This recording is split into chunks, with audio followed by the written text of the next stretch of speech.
Good morning. It seems like it needs an oil change. And new windshield wipers? I will also check the transmission fluids. We got this.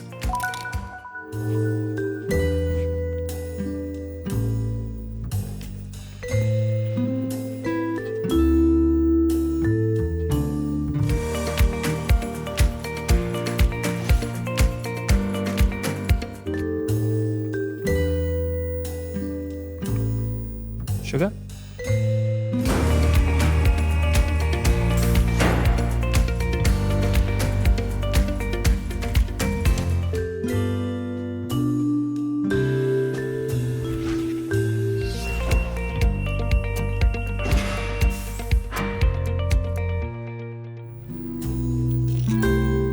Patronus workshops leave you speechless. I've never seen anything faster. Except you.